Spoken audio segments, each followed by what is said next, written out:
That's what my contract states. Tidy up and leave a single dime in a sealed envelope. It disintegrated readily in my hands. After 30 years of work, my company is required to pay me this pension. James Anderson, the president at the moment, is the one making fun of me. He was the youthful, second-generation president, and he left me feeling hollow and hopeless. I no longer feel any connection to this company. This corporation no longer values its employees. They have undergone too much change. I just nodded and accepted the packet, saying, "Understood." I immediately went to the room for systems management and erased the data from the company's management system. Although you may find it inhumane, this is a requirement of the contract. I cleaned up in accordance with the contract, just as the president had requested. That is the only thing involved. Hey, I'm unable to send emails. I am unable to access the internal system. What is happening? Moments later, there's a ruckus in the office. The president comes running to me in a panic, looking pale. "Hey Joseph, how are you doing?" Armored, I turned to face him. That was the start of my protracted conflict with the company's second-generation president. Joseph Taylor is my name. I'm 49 years old. I've spent a long time working for the same organization. I've been here since just after high school, making me the oldest employee. In an era where changing jobs frequently occurs, I could be regarded as unique. In my capacity as a manager, I am responsible for system management. Although it might be difficult, I enjoy my rewarding job. Because my juniors have become more capable, I have had less job to do lately. Everything in life has gone well. I apologize, Mr. Taylor. There seems to have been a mistake, but I'm not sure what caused it. Chris Johnson, my outstanding junior, is this person. I turned to look at the screen when he asked. This code is incorrect. This is how it ought to be. Oh, I see. As anticipated, Mr. Taylor. I sincerely appreciate it. Chris smiled brightly, and I couldn't help but laugh. I'll be turning over system management to you shortly. I am depending on you. Oh no, I haven't arrived yet. What topic are you discussing? I'll be 50 years old soon. How do you plan to spend my retirement? You still have over a decade left. Mr. Taylor, you're getting ahead of yourself. Being in his 30s, he hasn't yet realized how rapidly time passes. But until I retire, I intend to put in a lot of labor. After 30 years of work, my company is required to pay me this pension. Systems research is moving at a fast pace, and I will soon lag behind if I don't continue to study. Yes, before that incident occurred, I was content and felt fulfilled in my profession in such a capacity. It came on abruptly. Robert Anderson, the president, required hospitalization after unexpectedly becoming unwell. James, his only son, swiftly rose to prominence as the second-generation president since there was no chance of his recovery. James spoke passionately in his inaugural address. We're all confused by this unexpected event, but now is the moment to come together and develop. Let's make a change right now. His animated speech was a breath of fresh air to the disheartened staff. James exuded a charisma that inspired confidence in his ability to effect positive change. His speech touched me, and knowing him from his time in the subsidiary, I knew he would do a great job continuing his father's heritage. But this hope did not last long. He focused on efficiency and cost-cutting early in his term, implementing abrupt organizational changes, staff layoffs, and human transfers. The office fell into disarray very soon. The way senior, long-serving staff members were treated was the worst. The president began reducing them because he said they were impeding the development of younger employees. Instead of firing them right away, he demoted them and so decreased their pay. Skilled salesmen were transferred to back-office positions, forcing support staff, who failed in their frontline roles, to quit. On the other hand, youthful workers received preferential treatment and promotions if they have the necessary abilities. I would have understood, but in reality, The evaluations didn't reflect their abilities. Talented young workers lost trust in the company and left. Eventually, only the president's young sycophants, who benefited from the undeserved perks, remained. Today, another of my trusted colleagues is leaving the company. He was an outstanding salesperson who boosted our revenue. Thank you for everything, Joseph. Yeah, but why do you have to leave? Who knows, but I'm tired of trying so hard here. Then he sighed and said, Joseph, you're the only one who can manage the systems in this company. You'll be fine. Hang in there. I felt tears rise to my eyes and gazed down at him as he forced a grin. I should be smiling as I wave him off, at least for the final time, viewing the back of a departing buddy. How many times have I experienced this annoyance? You would expect that a strike would result from this, but none did. Gifted individuals just disappeared, leaving only the industrious, the resigned, or the loyalists to President James. I was among the diligent ones. I still had a strong desire to hold onto this firm that I owed so much. The company's performance was clearly deteriorating. As anticipated, President James appeared quite distressed. We'll get over this. It's probably just a reaction to the most recent organizational changes. It resembles crouching just before a leap. When I witnessed him telling his supporters this, I was abhorred. Your remarks are different as long as there are some who are praising him with the phrase, as expected of the president. He'll never own up to his errors. I sighed and went back to the system control room, where Chris was waiting. We had a conversation right away. Big news, Mr. Taylor. The president is coming to inspect the system management room today. What? Rumor has it that, after personnel changes, he's now targeting the company's fixed costs and considering cost-cutting measures for the system. What should we do, Mr. Taylor? Well, there's not much we can do. President James seems to like making cuts to the core parts of the company. It's good that he's enthusiastic about his new role, but his focus is off. After a while, President James arrived at the system management room where we were. He glanced around the room with a puzzled look as if trying to figure something out. Isn't the air conditioning too high? Heating and cooling costs are significant, you know. Computers are sensitive to heat, so it's for management purposes. I see. Ignoring the basic questions from President James, I immersed myself in my work. For some reason, President James only asked questions and talked to Chris. He should know I'm the manager, but he barely acknowledged me. After looking around for a while, he finally spoke to me. Joseph, right? Yes. Surprised, I stopped what I was doing and looked at him. How long have you been working here? 30 years. 30 years? That's a long time. His overly casual tone made me a bit annoyed. Sure, I'm his subordinate, but as someone older, this feels too informal. I noticed that your base pay is rather substantial. Was that the arrangement when you were employed? Yes, it was. But now Chris here is also managing the system, right? Well, yes. Although I felt uneasy about it, this was President James and I's first one-on-one meeting. Seeing this as a chance, I made the audacious decision to advise the president. Regarding the system, Mr. President, I do not advise switching from the one that is in place. President James arched an eyebrow, but I went on. A lot of the employees are currently unfamiliar with their new roles as a result of the recent personnel changes. Adding to that, altering the system will simply result in even less efficiency. It's up to me to decide, President James cut in. I shut my mouth, obviously unhappy with what I had spoken. I had never seen him look that harshly at someone before, but he scowled at me. A worker such as yourself, daring to challenge the president's choices. Recognize your location. I'm sorry. You were the manager, right, Joseph? I'll give you a lot of thought, just like I do the sister.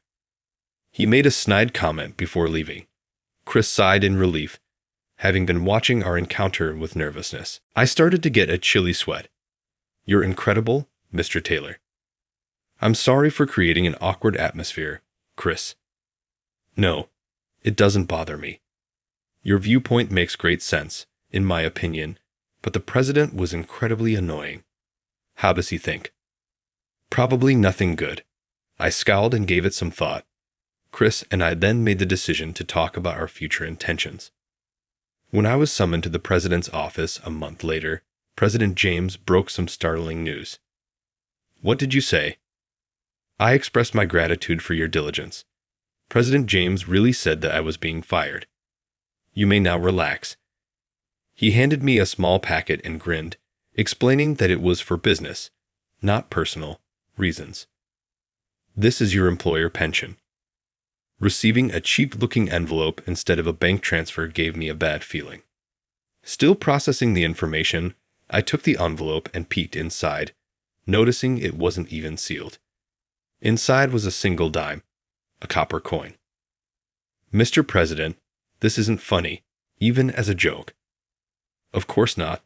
It's not a joke. President James placed the document he had been holding onto his desk and motioned for me to look at it. I recognized it immediately. It was the employment contract I had signed 30 years ago when I joined the company. President James tapped a specific section with his finger. See here? It says your employer pension is 10 cents. My eyes widened in disbelief. Next to the section about employer pension, which stated employer pension provided, someone had handwritten 10 cents, clearly written in ballpoint pen. President James traced over it triumphantly. I didn't write this. It was already there. It's an amusing note, isn't it? But you without a doubt signed and stamped this contract, didn't you? This is. I opened my mouth to protest, but President James cut me off again.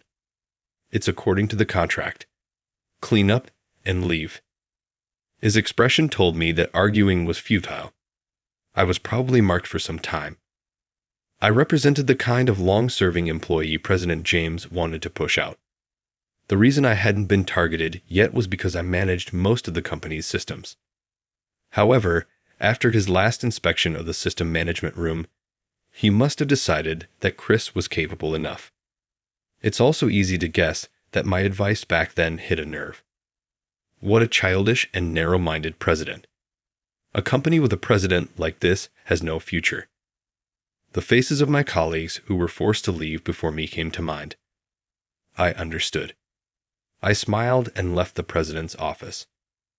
I stuffed the thin envelope into my pants pocket and headed straight to the system management room. I talked to Chris there, who was standing by. Now was the time to carry out the plan, Chris. So it came to this. All right, I'm ready.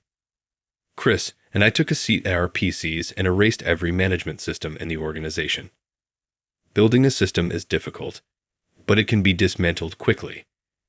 After a while, I heard terrified screams coming from different parts of the workplace when I carefully opened the door to the management room. Hey, I am unable to send emails. I'm unable to access the internal system. What is happening? The staff was overwhelmed and powerless to intervene. President James hurried over to me, pale and distraught. Joseph, what did you do? He said something casual to me in his stress. Gently turning to face him, I responded, I just cleaned up as you asked. By personal belongings, you meant. Why did you decide to erase the system? Since the system belonged to me, I erased it. I was merely tidying up the items I had provided to the business. What? I showed him the working conditions notice. Having simply glanced at the employment contract, he must not have been aware of this condition.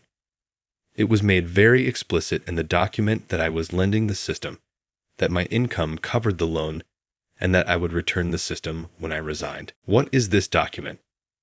It's the notification I got from the business 30 years ago. You also probably have a copy on file. I'm not familiar with this. It's ridiculous that one employee leaving means the entire system is rendered useless. I wanted to say, but refrained, that it is insane to offer an employer pension worth a single dime.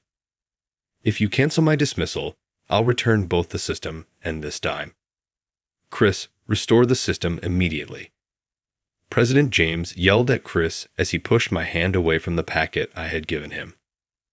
But it will take time. I don't give a damn. Execute the task as soon as you can.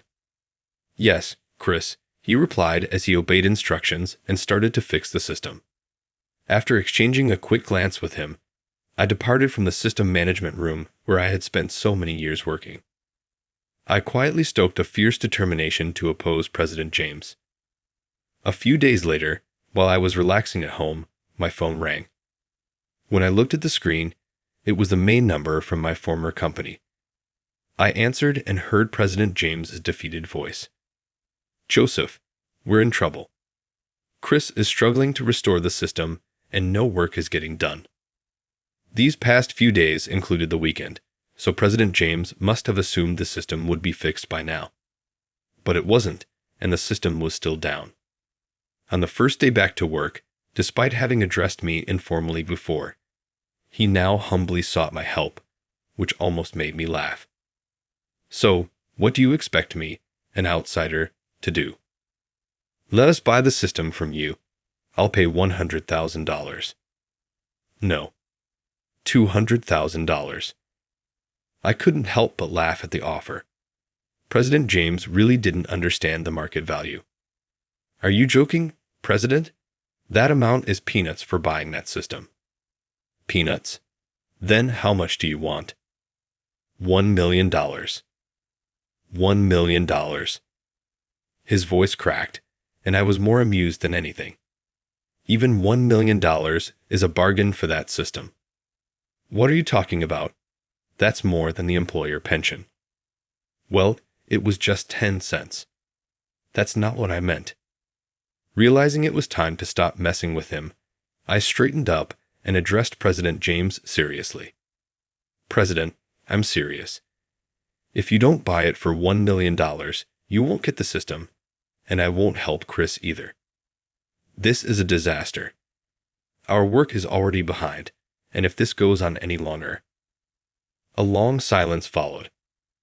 I waited anxiously for his response, but then he said, "Enough. I won't ask for your help. How dare you demand such an outrageous amount, you ungrateful person." He rejected my final offer and hung up. I felt a wave of disappointment. Despite the opportunity, it was clear that he couldn't be trusted with the company. I picked up my phone again. It was time to execute the next phase of the plan. The next day, a loud noise erupted in the president's office. The noise came from James, the now former president, pounding his fist on the desk. Why am I being fired? Facing him was his father, Robert Anderson. Though not fully recovered, Robert's presence at the desk was still impressive, and I was moved by it. "I'm not firing you. I'm demoting you to an employee so you can learn from the ground up." Me? A former president working as a regular employee? How humiliating.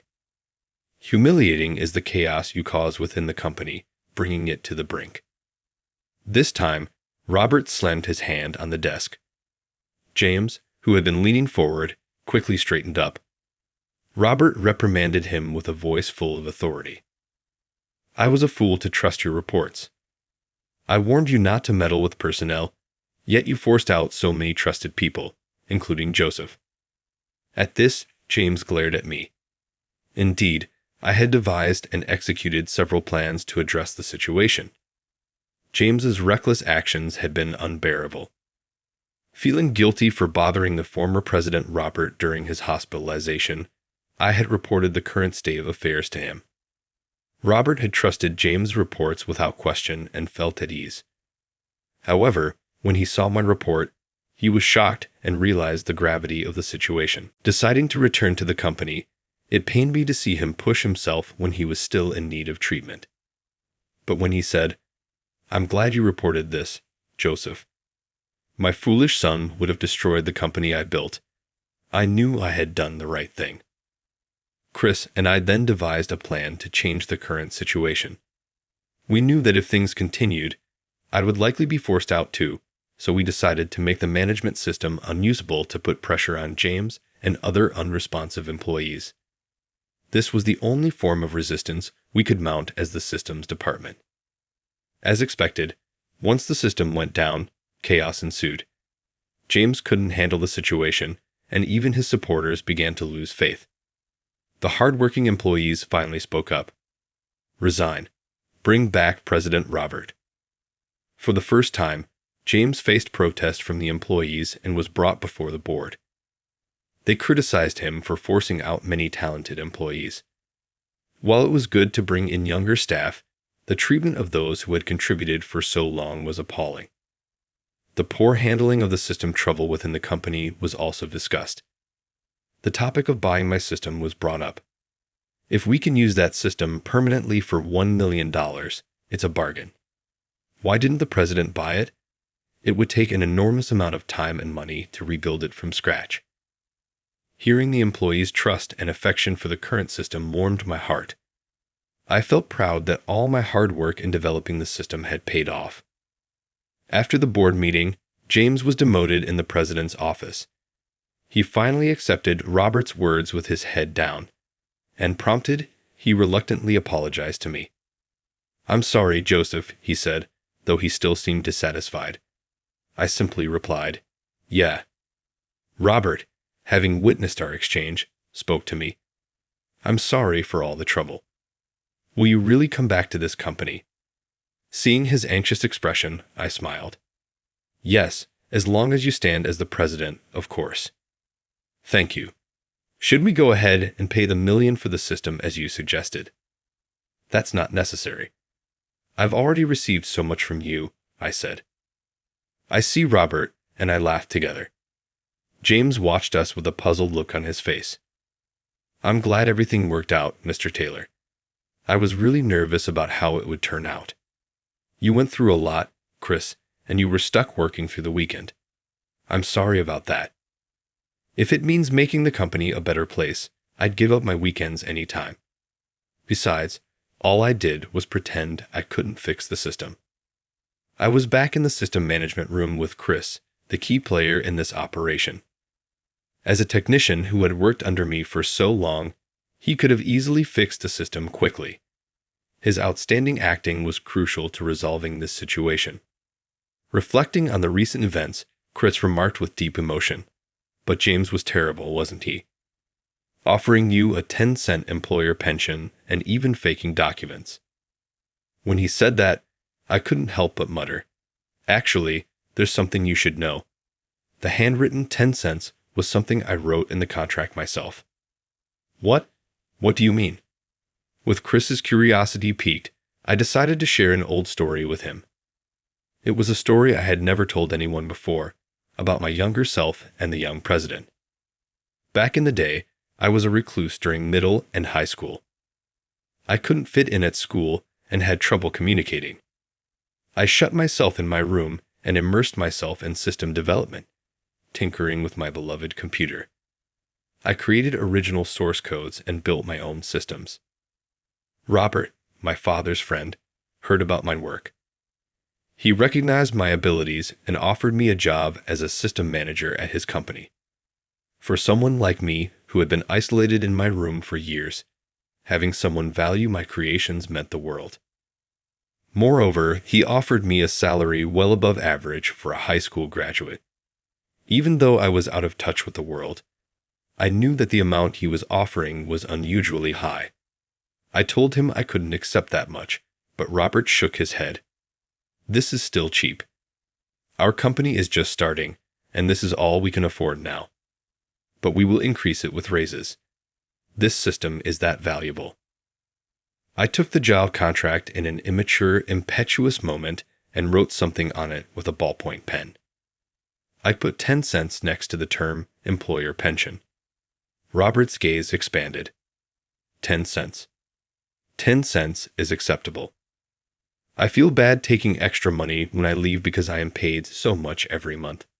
This was my suggestion when I was a young student. Though he presumably wanted to chuckle, Robert instead gave a soft grin and continued, "Let's think of this system as a loan to the company. I'll include that in your work contract and provide you with a document later on. You are free to return the system when you depart, but we will buy it right away. Wouldn't that be the employer's pension? Ah, you noticed that. You are incredibly intelligent. His belly chuckle brought me relief. I made the decision to follow him for the rest of my life when I started working there. He was the one who saved me and got me back into the light. Chris inhaled deeply once I had finished this story. So that's what happened with you and the president.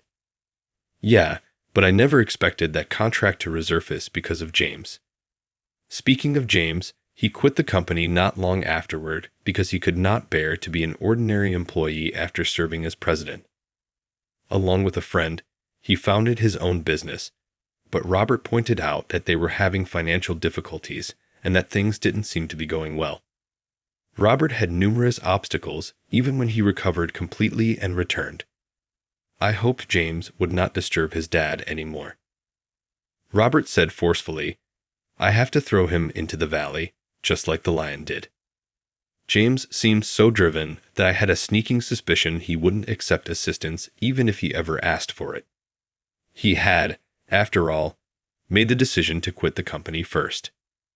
Now that the old president was back, the business was beginning to rekindle its original enthusiasm. To make up for the lost time, Chris and I put a lot of effort into creating a system that is easier to use. I got some unexpected news when I went to the president's office one day. "What? Do you wish for me to work as an executive?" "Indeed. You are my right-hand man now that everything has happened. Eventually, I want you to hold the position of executive vice president. I'm hoping you'll collaborate with me going forward." Executive vice president. My body stiffened as a wave of responsibility washed over me. Taking on an executive role entails managing the entire organization. I would be the president's right-hand guy in my role as executive vice president. Is taking on a role like this really acceptable for someone like me? With his soft eyes as usual, #Robert seemed to perceive my concern. "The next generation is ready, isn't it?" he said to me. "Yes, I'm sure Chris can handle it." Therefore, no issue exists. Let's get the shareholders meeting ready. Additionally, the executive appointment contract needs to be prepared. Robert and I looked at one another and laughed at the utterance of that word. "Make sure you don't write 10 cents on this one." "Oh, please, hurry up." I refused to.